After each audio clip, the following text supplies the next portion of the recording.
In an era of great power competition, how is Asia's second-largest economy performing? China has eclipsed Japan.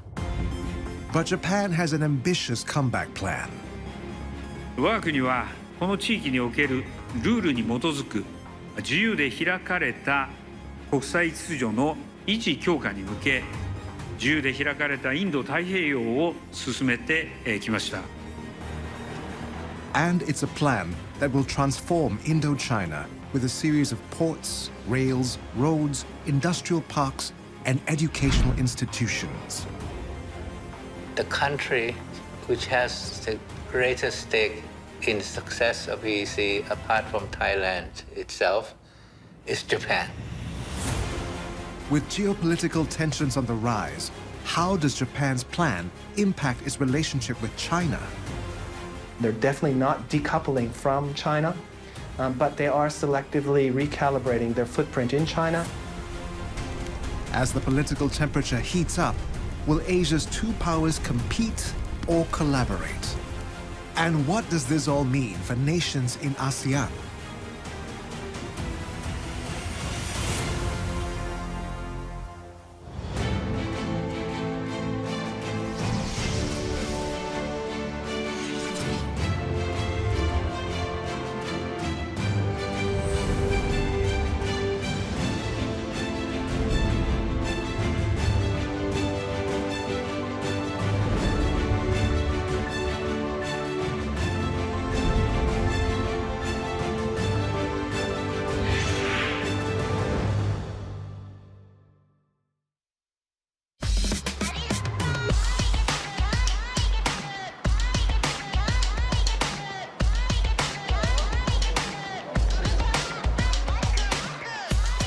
This is Cosnichi in Bangkok, one of the many cosplay events that take place across Southeast Asia.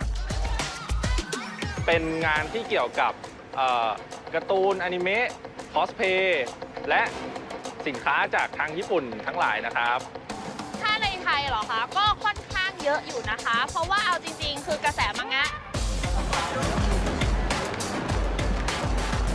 ค่ะชื่อเอแคร์ค่ะอันนี้คอสเป็นนานายาจากเกมเกนบูค่ะตัวละครวีทูเบอร์นะคะเพราะว่าส่วนหนึ่งแล้วพวกเราชื่นชอบวีทูเบอร์อยู่แล้วก็แบบว่าติดตามกิจกรรมของเขาแล้วเราก็เลยเห็นว่าคาแรคเตอร์ดีไซน์เขาน่ารักดีก็เราก็เอามาแต่งให้แล้วก็เพื่อเป็นกำลังใจให้เขาด้วยค่ะ Cosplay is one aspect of the Cool Japan strategy, a Japanese government campaign started years ago to enhance its global soft power. รู้สึกว่าเขามีวัฒนธรรมแล้วก็อารยธรรมที่น่าหลงใหลอะค่ะแล้วก็คนญี่ปุ่นเขาเป็นคนที่มีความคิดสร้างสรรค์แบบ creative อะไรเงี้ยในการคิดว่าบางทีก็เนี่ยสร้างตัวละครคาแรคเตอร์อะไรแบบนี้มาได้อะแบบน่าสนใจเนาะแบบทำให้เกิด pop culture ใหม่ๆอะไรเงี้ยค่ะเรียกว่าผมนี่คลั่งไคล้ทุกอย่างที่เป็นญี่ปุ่นอยู่แล้วครับไม่ว่าจะเป็นอาหารญี่ปุ่นอนิเมะญี่ปุ่นหรือว่าจะเป็นเรื่องของวัฒนธรรมแล้วก็ที่สำคัญที่อยากให้เอามาประยุกต์กับเมืองไทยมากที่สุดคือระเบียบวินัยครับผมชอบแล้วก็นับถือคนญี่ปุ่นมากๆก็เลยรู้สึกว่าถ้าถามว่าคิดยังไงกับประเทศญี่ปุ่นผมรักประเทศญี่ปุ่นครับผม Tens of thousands of people across Southeast Asia attend similar events in their own countries, where Japanese pop culture is celebrated. Whether it's through cosplay, daiso, or donburi, Japan has climbed up the ranks of favorability ratings in Southeast Asia. According to a widely cited survey done in Singapore, Japan remains the most trusted major power in the region, with 54.2% of respondents expressing confidence in Japan to do the right thing, more than twice as much as China's score on the same question. Japan also remains the most popular destination to visit among Southeast Asian citizens. Japan tops the list of travel destinations among people from 6 ASEAN member states. Well, in the 1960s, actually, Japan was seen as a country that was quite exploitive of many Southeast Asian countries in terms of going there, getting resources, and bringing back to Japan to develop its country. And there were riots, there was protest against Japan. And Japan thought about this, and they thought about how they could improve their relations. And as a result, they became much more consultative with local leaders. They invested much more overseas direct assistance, ODA, into the region, helping build infrastructure, helping build capitals, helping deal with water sanitation. Japan has been stable. It has been consistent. It has been reliable. Even with changes in government, even with changes in leadership, there has been this continued commitment to invest in Southeast Asia.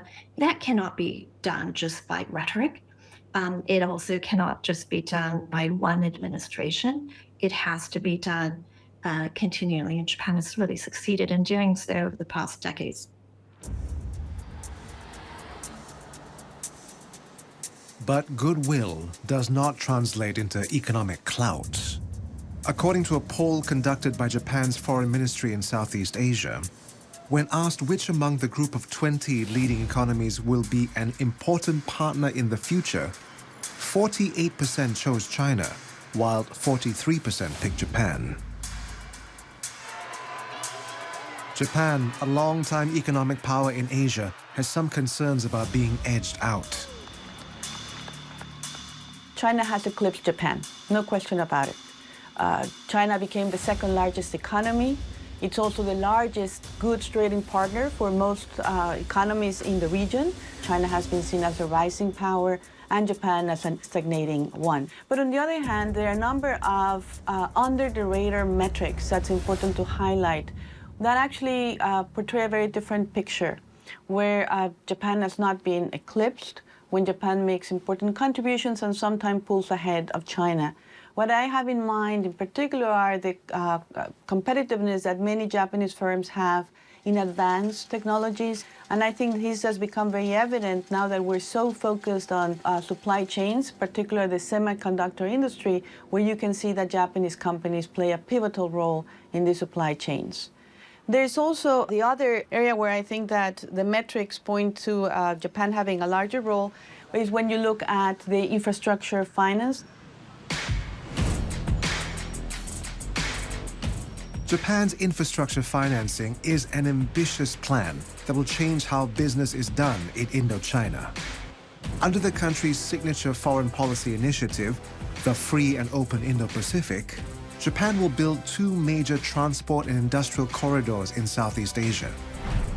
One, the East-West Corridor, aims to build a large economic bloc along a 1,700-kilometer land route from Vietnam to Myanmar, via Laos and Thailand. From there, access can be gained to India over the Bay of Bengal. Two, the Southern Economic Corridor assists the trade development from Ho Chi Minh City in Vietnam through Cambodia and also links to Myanmar. 我が国はこの地域におけるルールに基づく自由で開かれた国際秩序の維持強化に向け、自由で開かれたインド太平洋を進めてきました。世界を見渡せば、米国、豪州、インド、英国、フランス、ドイツ、イタリア、オランダ、そして EU といったさまざまなアクターがインド太平洋へのビジョンを打ち出しています。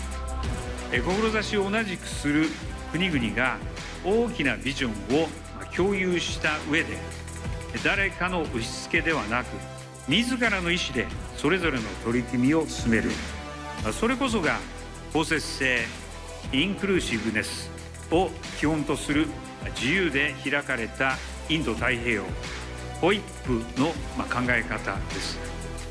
特にここインド太平洋においては ASEAN との共同が不可欠です。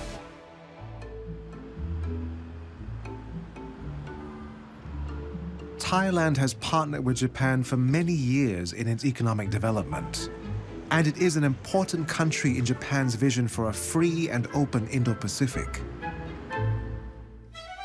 Both the economic corridors being built by Japan feature Thailand prominently. And in Thailand's capital city, one district bears the mark of long-standing relations between the two countries.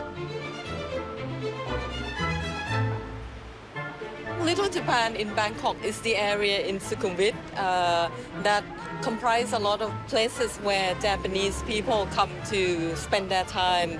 There's a supermarket, there's also a lot of people who live in this area. So very much a community for Japanese. I think Japanese community in Thailand number almost as high as 100,000 people, and it is one of the largest.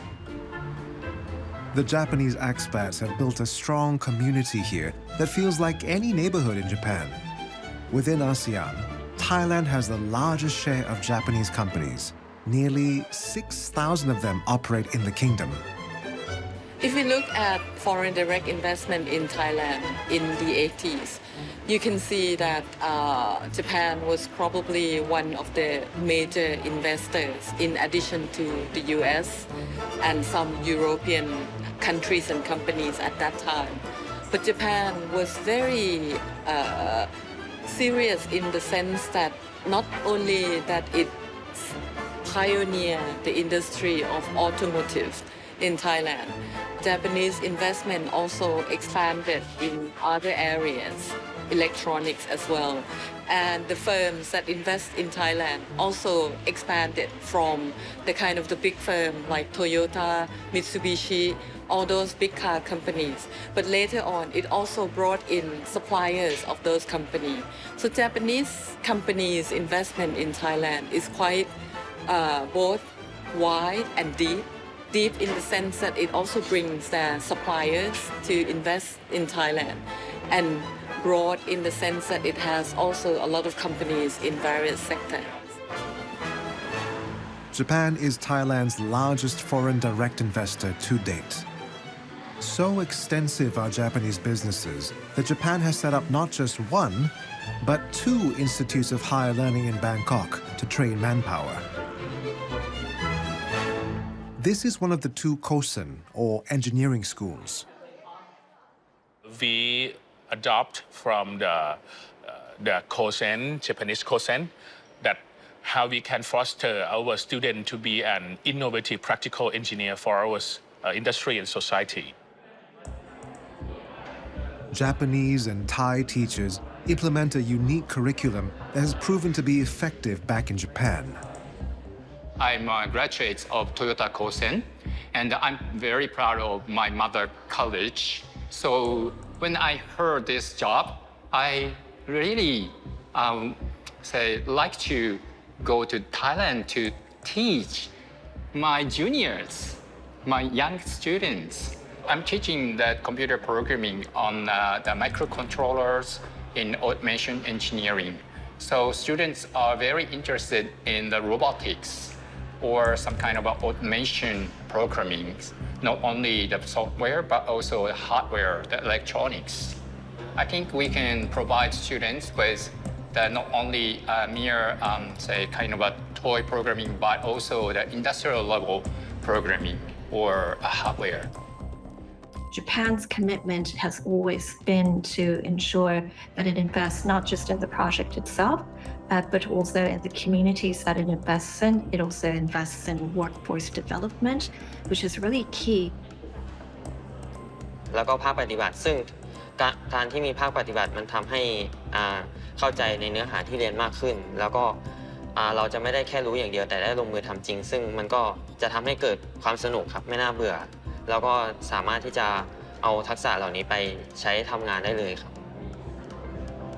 Students from Kosen schools are in high demand by Japanese companies who have an ambitious plan to enlarge their operations in Thailand as they begin to move some supply chains out of China. When it comes to infrastructure building in Southeast Asia, China's Belt and Road Initiative has gotten the most global attention. But one study reveals that when it comes to infrastructure financing, Japan actually takes the top spot. Financing from Japan is backing $330 billion of ongoing and upcoming construction projects across ASEAN. That's according to Fitch Solutions, which counted funds in all member states except Brunei. The figure linked to Chinese financing is $100 billion, less than Japan, but more than Europe and North America combined. In Indochina, Japan has embarked on work in the East-West Economic Corridor and Southern Corridor as part of its free and open Indo-Pacific plan. To see examples of the plan at work, journey along Thailand's ambitious Eastern Economic Corridor, or EEC. This strategic industrial bloc has overlaps with Japan's Southern Corridor plans. Japanese and Thai collaboration goes back 30 years in this region. In the 1980s, the eastern seaboard was mainly rural. The Thai government announced it would spend billions on infrastructure and asked the World Bank to help finance development. The World Bank said no. Japan then came to the rescue, transforming the eastern seaboard from this to this, and kicking off massive industrialization in Thailand. JICA, or the Japan International Cooperation Agency, implemented most of these projects. JICA has a long history with the EEC development. Actually, we have totally lended 1.2 billion US dollar. And then we had 16 infrastructure projects and 27 yen loan agreement over the development. We invested port development and railroad construction and water pipes for industrial estates, and also we invested public-owned industrial estate as well. And so we were able to grow our industries, especially automobile and electronics, also petrochemical. So the Eastern Seaboard led to what I call Thailand's great leap to industrialization. And after that, we had double-digit growth. We were considered the fifth Asian tiger. But later on, our economic growth momentum sort of declined. Economic growth was already slowing in the 2010s. Then came the pandemic, which brought a sharp contraction. And now, the Thai government is looking at ways to reinvigorate its economy again. Working with old partners who have a new plan due to changing geopolitics may just be what the Eastern Economic Corridor, or EEC, needs. I'd like to refer to a remark made by a former Japanese ambassador to Thailand. He told me that the country which has the greatest stake in the success of EEC, apart from Thailand itself, is Japan. Because already you helped to make the Eastern Seaboard happen. You are the #1 investor in the EEC right now. And Japanese companies are also looking for places to strengthen their supply chain resilience. Well, Thailand has many advantages when it comes to investment destination. Geography is one thing. We have good people. In terms of cumulative investment in the EEC, as of the end of June 22nd, Japan tops the list with 38.8 billion bahts, and the amount of 46.1% of total volume. According to the JETRO survey, there are around 5,900 Japanese companies in Thailand. Of these, around 1,100 companies are in the EEC area. And at the beginning of this year, the Japanese government announced Asia-Japan Investing for the Future initiative. It will strengthen Japanese investment in the ASEAN region to enhance a global supply chain.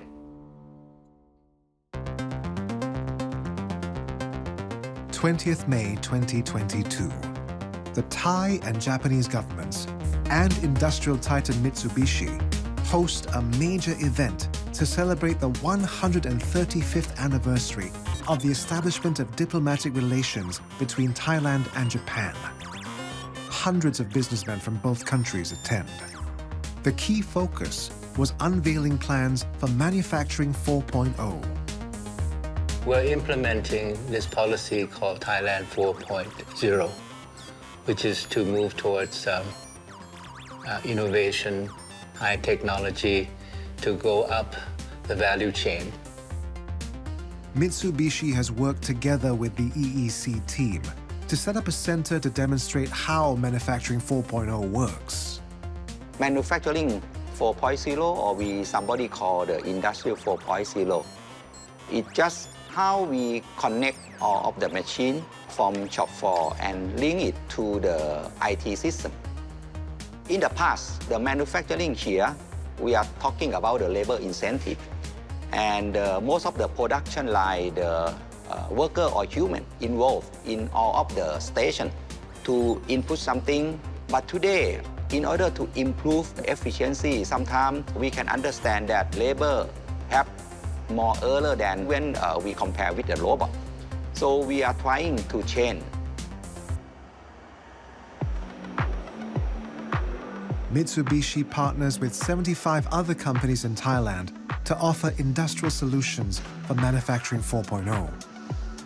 By integrating machine automation, digital engineering, and human knowledge, Thailand hopes to boost manufacturing productivity and wages. We can say this is SCADA or control room. And this dashboard is not only come from only one single factory. For example, this dashboard showing all the production and also the energy, OEE, everything in one place. I can give you one of the real example. This company have two factories. One factory located at Chonburi and another factory located at Rayong. Without our system, including our control room or SCADA, they need to have two teams. One team Chonburi, one team Rayong. But after implement our system, because monitoring can online also, okay? So they minimize the team to be only one team. This case is only two factory. But maybe, let's say if customer have 5, 10 factory, they can minimize only one team or two team by using our technology to monitoring. So far, about 10,000 people have visited the place to learn about Manufacturing 4.0 and how to apply it to their own businesses. These are the new advanced industries that we want to promote, for instance, electric vehicle, for instance, smart electronics, biotechnology, biofuel, biochemical, precision medicine. This Industrial Solutions Center, together with investments already made in hundreds of factories across Southeast Asia, clean energy plants, ports, roads, and railway networks, illustrates the importance of Japan's infrastructure spending. So why then are Japanese investments so low-key compared to those from China's Belt and Road Initiative? So when you go to infrastructure projects that are developed by Chinese capital, they really do make a point of putting out the flags and the names out, and it's in your face, right? You know that this is part of a BRI project. Japan has really not wanted to do that when it comes to infrastructure development in Southeast Asia at large. And it's not, and I believe it's actually a strategy on the part of the Japanese government. Bear in mind that Japan does not want to be in contest with China. And there is also a need for Japan to balance and maintain solid relations with China as well. So taking a more kind of in-your-face approach to say, well, here's a Chinese project, across the street is a Japanese project, and they're going toe-to-toe on competing for infrastructure development. This is not going to be a strategy that Japan's going to continue to pursue. National Road Number 5 in Cambodia, a critical artery in Japan's southern economic corridor. It's also important for Cambodia's own growth plans. This transport business owner says the road, which the Japanese helped build, has improved his business significantly. ធម្មតាទៅផ្លូវពិបាកការចំណាយថវិកាវេលាការខូចខាតឡានការជួសជុលចំណាយផ្សេងៗគឺខ្ពស់ហើយសូម្បីតែការចំណាយទៅលើប្រេងក៏ខ្ពស់ផងដែរនឹងជាបញ្ហាប្រឈមរបស់ក្រុមហ៊ុនអំឡុងពេលដែលផ្លូវពិបាកហើយយើងមានការចំណាយខ្ពស់ទៅលើការជួសជុលគឺពីមុនមកយើងឧទាហរណ៍ថាឡានមួយគ្រឿងយើងចំណាយ500មួយខែជួសជុលតែពេលនេះសល់តែ100ជាង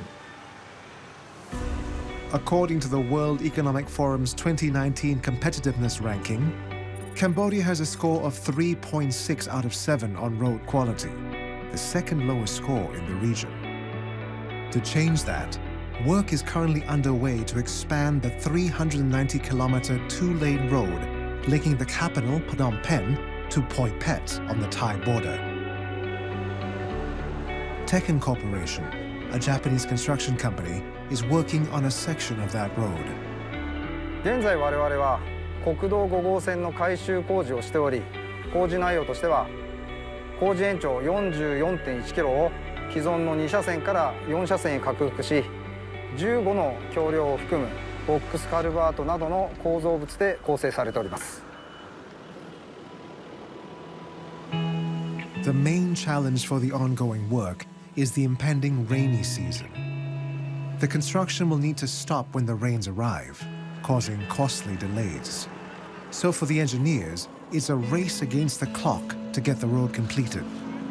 現在工事の進捗は 80% を超えており、我々は最終段階にあります。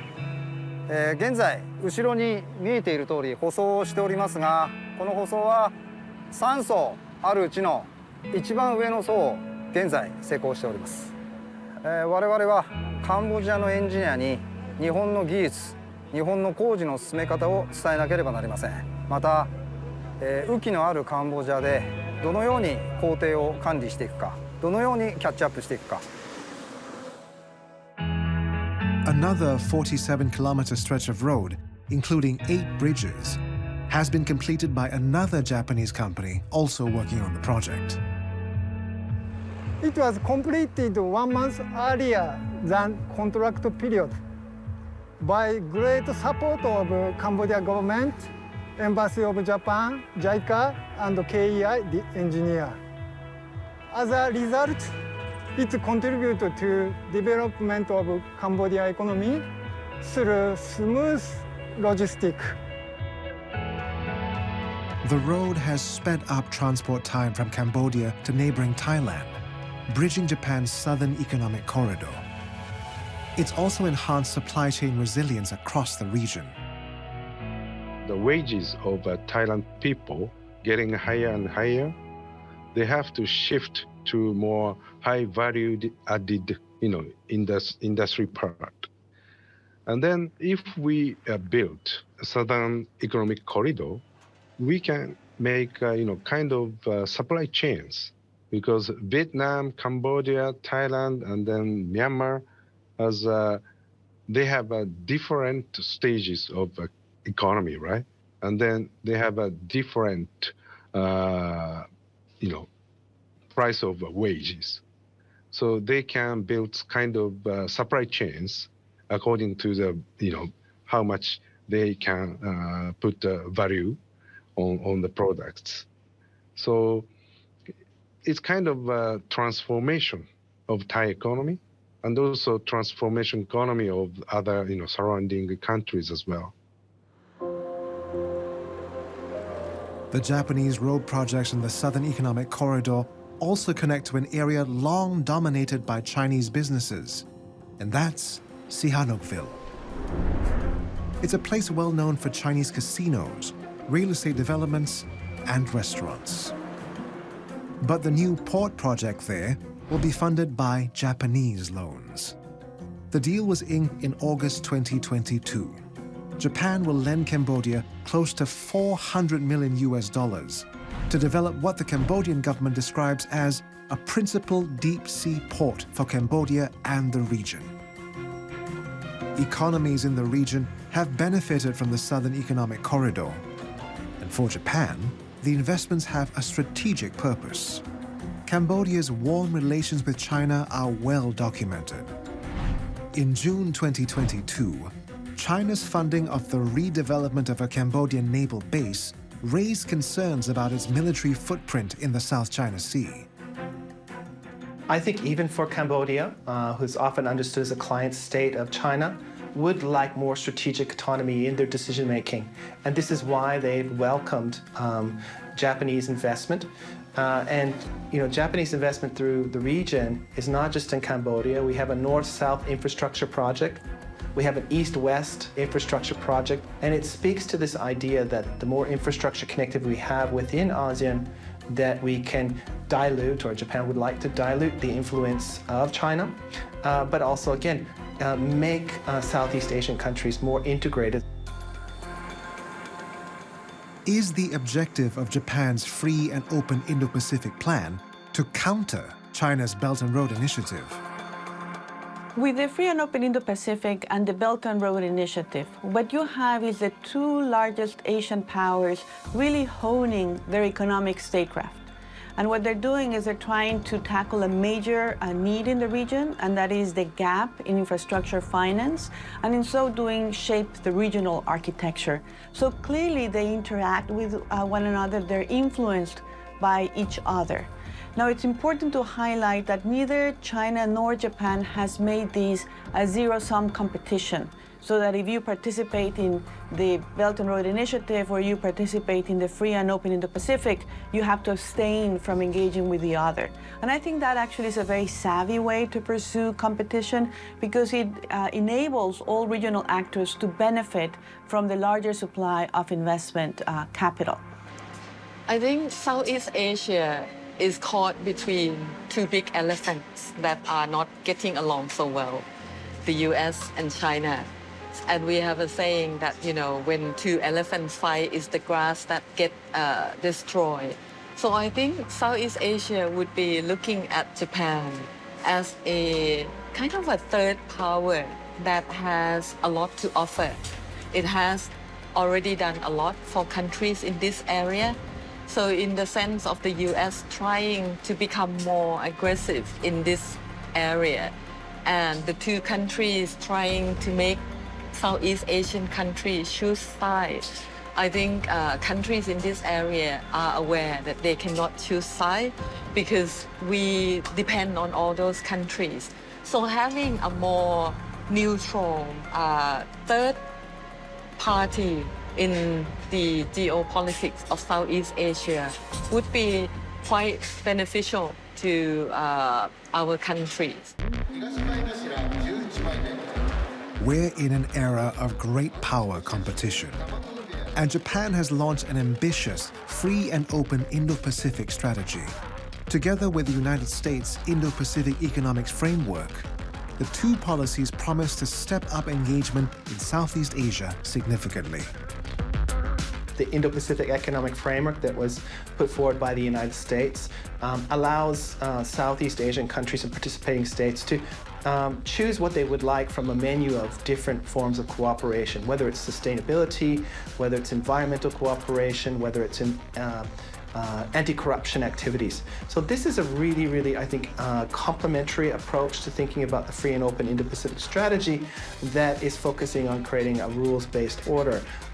And it's not making countries choose democracy or human rights, but rather fighting corruption, improving governance, and highlighting development and dealing with climate change.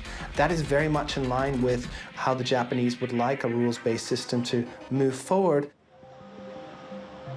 While the United States has been public about its adversarial relationship with China, Japan has a different relationship with its neighboring superpower. In September 2022, the Japan Business Federation held an event to commemorate the 50th anniversary of the normalization of diplomatic relations between Japan and China. At this event, messages from Chinese President Xi Jinping and Japanese Prime Minister Fumio Kishida were read out.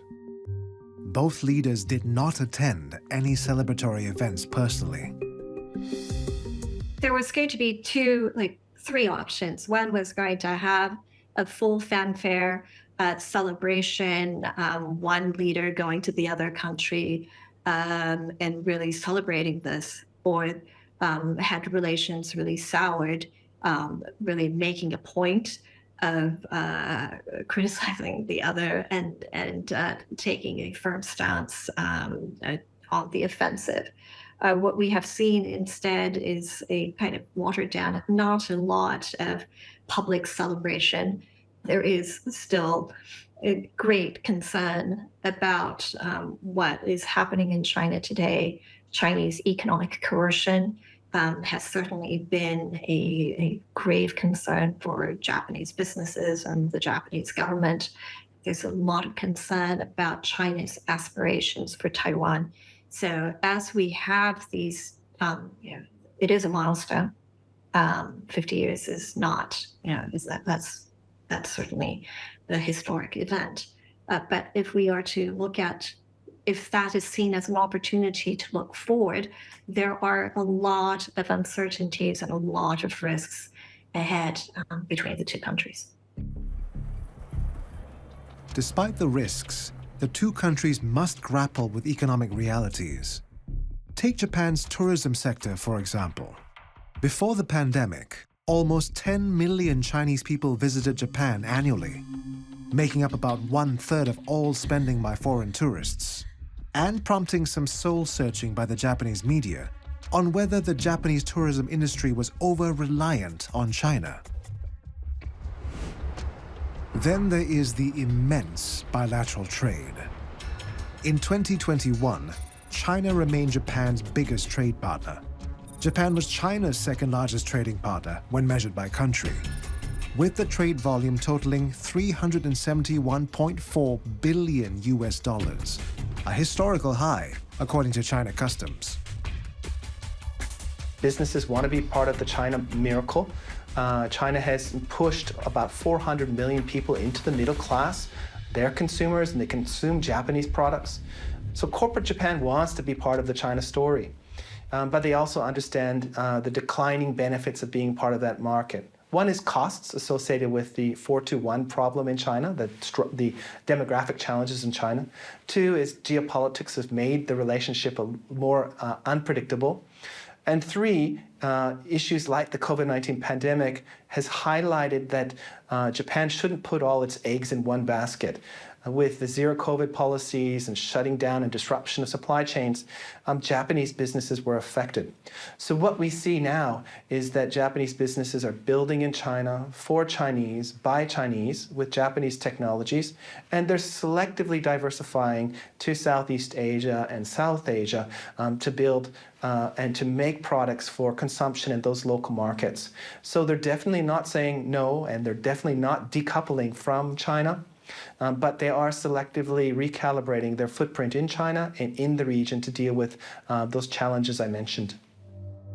Developments on the geopolitical front especially are making the economic relationship challenging. As Prime Minister Kishida and President Biden launched the Indo-Pacific Economic Framework in Tokyo, Russia and China engaged in a military exercise off the coast of Japan. When Nancy Pelosi visited Taiwan, China engaged in a military exercise and fired ballistic missiles.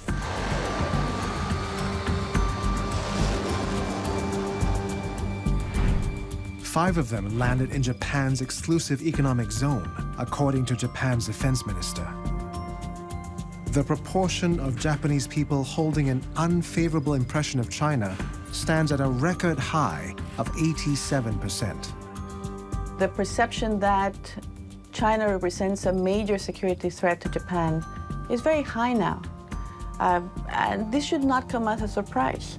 For the last decade, China has tried to undermine Japan's administrative control over the disputed territories in the East China Sea, the Senkaku Islands, to use the Japanese term. And therefore, this means that you have recurrent and constant intrusions from Chinese vessels in the proximity of these waters. Then you look at how China has used some of these economic wealth that it has accumulated, and there's this very significant military buildup in a way that also creates concerns about Japan, because Japan certainly is not at that level in terms of the military stockpiles and the capabilities that China has accumulated. I think that China's friendship with no limits with Russia has also intensified the sense of risk and threat perception. A Defense of Japan White Paper 2022 says that China's military trends have become a matter of grave concern to the region.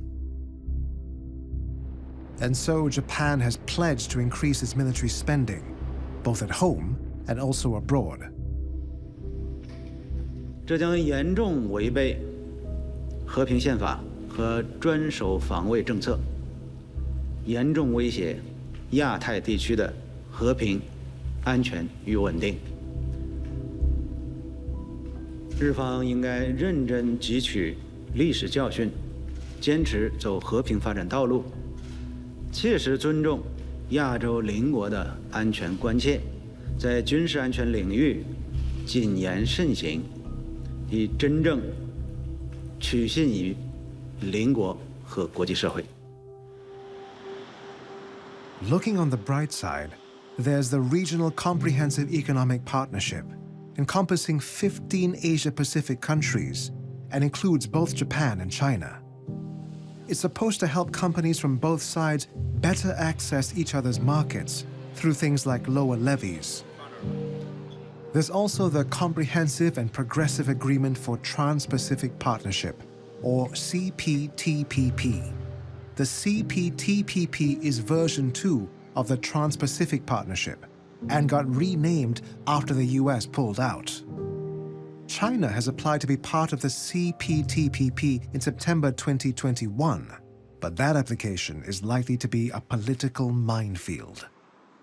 This is going to be one of the biggest challenges that Japan faces politically, and because it is a political issue. The United States pulled out of the Trans-Pacific Partnership Agreement.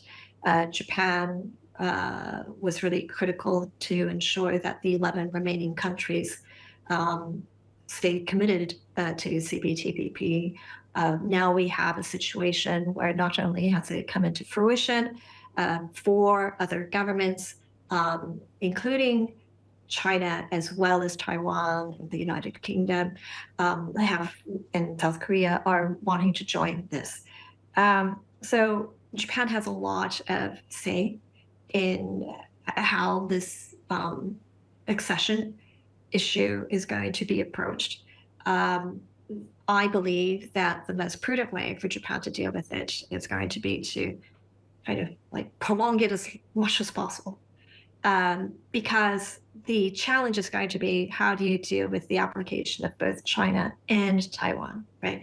When you look back 2 decades ago when China joined the WTO, it was a conscious effort to actually have both China and Taiwan join the WTO. That was then. This is now. Taiwan is really almost accession ready. China is not. If Taiwan were to join before China, that would create a lot of problems, and that's kind of a big understatement.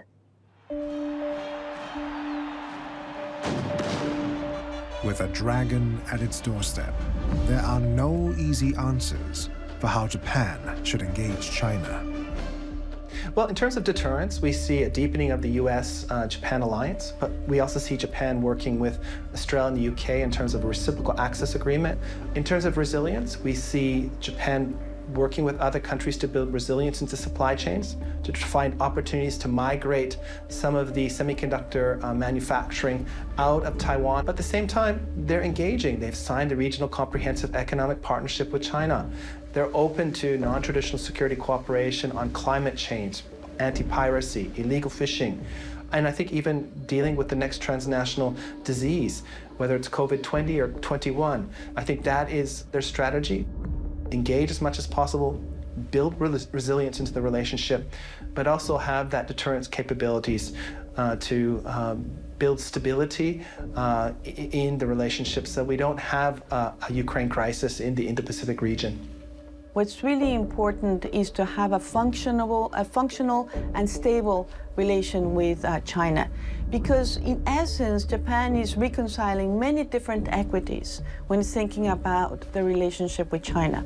China as economic opportunity, China as military threat, China as regional competitor for influence, and China as rival, a strategic rival of Japan's security guarantor, which is the United States.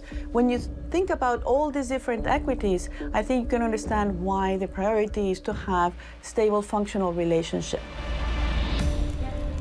As the political temperature rises in East Asia, Tokyo is under great pressure to balance its security concerns and economic engagements with its assertive neighbor.